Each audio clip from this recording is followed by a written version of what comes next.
Well, from go-to containers to coffee cups to the protective packaging on your new TV.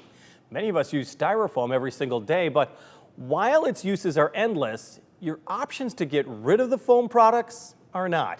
Very few places across the country are actually able to recycle Styrofoam, and News 8's Jenna Webster explains why that recycling process is so challenging and who is thinking outside the box to keep the foam out of your landfill. It's new tonight on News 8 at 10. Each year, hundreds of thousands of polystyrene products, Styrofoam, are manufactured in the U.S. The majority of it will end up here, and it will stay here.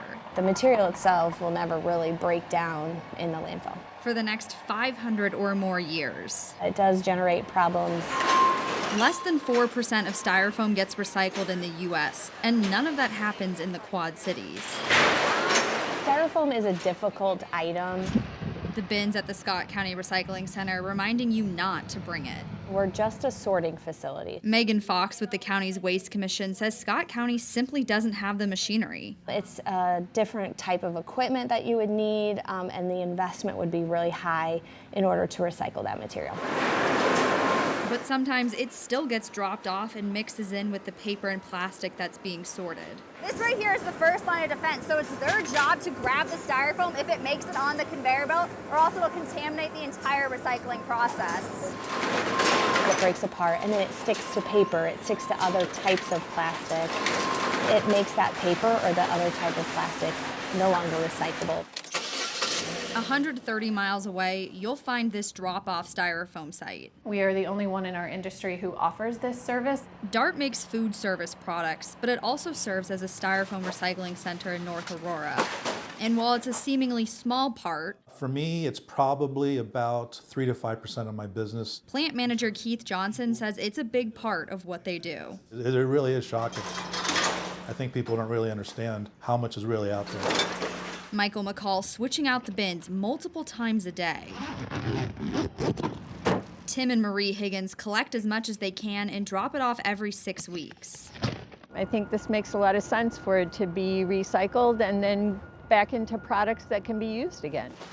And the Higgins are no strangers to the Quad Cities. We have family in Port Byron area, and every time we go visit, they usually say, pick up the recycling out of the garage and take it with you. People just have to be willing to do it. DART's Libby Rice says one reason many places don't recycle Styrofoam is cost.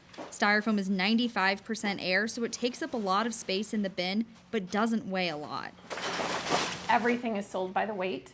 So it's how you process that material efficiently to get the most weight to sell. This densifier machine, so he dumps the bag in there, takes all that air out. the machine chops it all up. Coming out as these blocks. They can be a few pounds a piece sometimes. They can be pretty heavy. But to make it that weight, it'll take a lot of Styrofoam. Maybe 20 or 30 bags we process in the machine a day. All getting packed together to weigh hundreds of pounds. You're turning it into this. Kind of amazing. These trucks will get filled with these densified bricks and are shipped out 2 to 3 times a week to another place to get melted down into these tiny pellets, which can then be used to make things like rulers or picture frames. It's recapturing all of that usable product from going to the landfill. Landfill diversion is a huge focus of all environmental groups, and this is one piece of the puzzle. One recycling company wants to bring Styrofoam recycling on the road. I can fire it up. It's the same type of densifying technology. This is a brand new service that we're actually launching this year. But G2 Revolution in Lake Zurich is just developing it on a smaller scale, solving what they see as the main problem. And that's really the key issue, is access to the recycling. It can be recycled. Scott DeMuth is the president of G2 Revolution. The hope is that ultimately we get onto a site, we're there for an hour, maybe 2 hours at most, run the materials through the machine, and then we're off site.